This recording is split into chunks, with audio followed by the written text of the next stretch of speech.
कई सारे जो स्टूडेंट्स होते हैं वो एक क्वेश्चन पुट अप करते हैं कि इंग्लिश सीखने का सबसे अच्छा तरीका क्या है। तो उनके लिए देखिए मैं सजेस्ट करूँगा कि इंग्लिश सीखना कोई ज़्यादा हार्ड नहीं है। It's very easy to learn English and you can become fluent in English speaking. तो सबसे पहले तो ज़रूरी होता है कि हम रीडिंग को सही करें। Reading is must for every learner. तो रीडिंग अगर अच्छी होगी तो आप जो है आसानी से पढ़ सकते हैं। और जब हम किसी भी चीज़ को पढ़ सकते हैं आसानी से तो हम उसको समझ भी सकते हैं। समझने के लिए क्या होता है कि आपके पास वोकैबुलरी होनी चाहिए। वोकैबुलरी का मतलब वर्ड मीनिंग।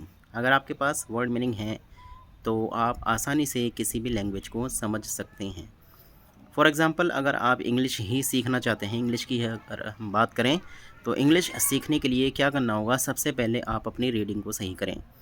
रीडिंग सही करने के लिए क्या होगा कि आप जो हैं कोई भी बुक लें, छोटी क्लासेस की बुक ले सकते हैं और उससे प्रैक्टिस कर सकते हैं। रोज़ाना एक पेज आप पढ़ें और अगर एक पेज आप जल्दी पढ़ लेते हैं तो 2 पेज पढ़ें। और अगर आप कोई स्टोरी बुक पढ़ रहे हैं यानी कहानी वाली जो किताबें होती हैं तो आप स्टोरी भी पढ़ने की आदत डाल सकते हैं। क्योंकि स्टोरी पढ़ने से क्या होता है कि हम कई तरह के वर्ड्स उसमें पढ़ते हैं और कई तरह के वर्ड्स उसमें सीखते हैं।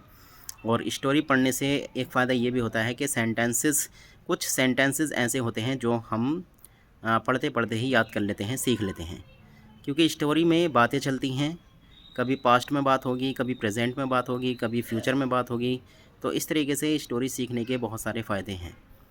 और आप जो हैं उसको ट्रांसलेट भी करना सीखें। अगर कोई आप कहानी पढ़ रहे हैं, सिर्फ इंग्लिश में पढ़ रहे हैं और वो समझ में नहीं आ रही है तो कोई बात नहीं, फ़िलहाल आपको रीडिंग सही करनी है।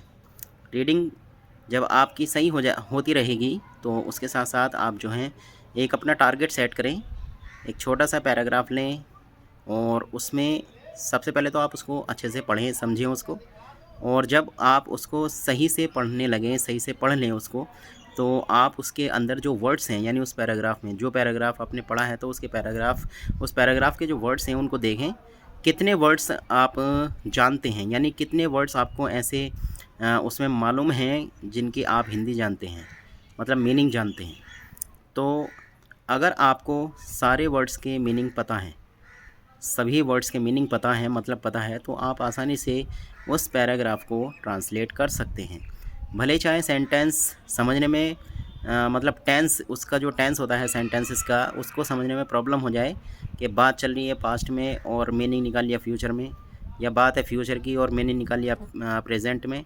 तो ये तो होएगा, मतलब शुरू में तो होगा ये, लेकिन धीरे धीरे जब आपको सेंटेंसेस की पहचान होने लगेगी तो आप आसानी से उसको ट्रांसलेट कर लेंगे।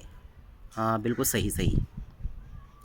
तो पैराग्राफ में सबसे पहले आप ये देखें कि कितने वर्ड्स ऐसे हैं जो आपको पता हैं, यानी उनका मीनिंग पता है। अगर सभी वर्ड्स का मीनिंग पता है तो आप आसानी से उसको समझ जाएंगे।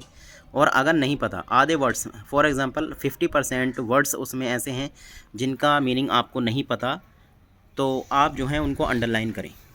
उन वर्ड्स को आप अंडरलाइन करें या हाईलाइट करें और डिक्शनरी का यूज़ करें। डिक्शनरी का यूज़ करने से आपको क्या होगा कि जो वर्ड मीनिंग है, यानी जो वर्ड्स मीनिंग आपको नहीं पता, वो वर्ड्स मीनिंग आपको याद होंगे। ठीक है। तो आप ऐसे भी कर सकते हैं कि मान लीजिए किसी बुक में आप रीडिंग लगा रहे हैं और जिस पैराग्राफ की आप हिंदी निकालने की कोशिश कर रहे हैं, अगर उसमें मतलब पैराग्राफ की हिंदी नहीं समझ में आ रही है, तो जो वर्ड्स उसमें आपको नहीं पता, यानी कि मीनिंग नहीं पता, तो उन वर्ड्स को हाईलाइट करके, अंडरलाइन करके आप जो हैं उनका हिंदी मीनिंग उनके बिल्कुल ऊपर ही लिख सकते हैं। बुक में भी आप ये काम कर सकते हैं। ठीक है। तो बुक में भी आप ये काम कर सकते हैं। और ऐसा करने से क्या होगा कि लिखने से ही कई सारे वर्ड्स आपके याद हो जाएंगे। और जब सभी वर्ड्स का मीनिंग आपको पता लग जाएगा तो मैंने अभी थोड़ी देर पहले भी बताया था कि आप आसानी से उस पैराग्राफ को समझ सकते हैं। तो धीरे धीरे ये काम करें, आप देखना 1 महीना, 2 महीने, 3 महीने के अंदर अंदर आप कितने सारे वर्ड्स सीख जाएंगे और मीनिंग निकालना आप सीख जाएंगे। तो सबसे ज़रूरी जो पार्ट होता है किसी भी लैंग्वेज को सीखने का, तो वो होता है रीडिंग।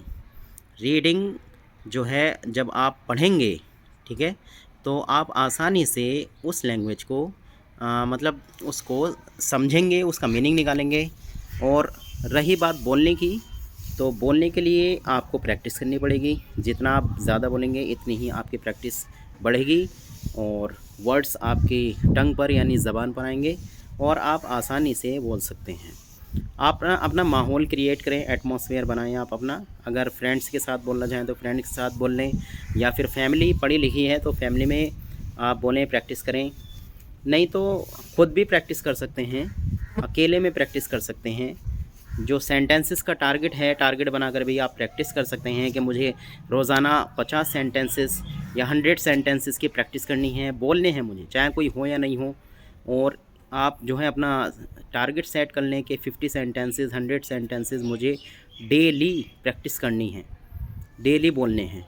तो इससे क्या होगा कि आपको पता रहेगा। और इसके साथ साथ ग्रामर के जो रूल्स होते हैं उनको पढ़ते रहें। ग्रामर्स के रूल्स पढ़ने से आपको ये होगा कि आप सेंटेंसेस आसानी से बना सकते हैं।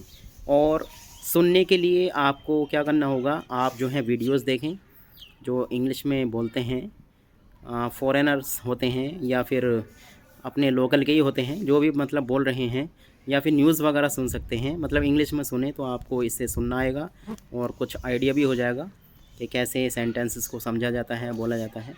तो ये सारे कुछ टिप्स हैं जो आप फॉलो करके इंग्लिश को सीख सकते हैं या किसी भी लैंग्वेज को आप सीख सकते हैं। तो मिलते हैं अगली वीडियो में, तब तक के लिए बाय, थैंक यू।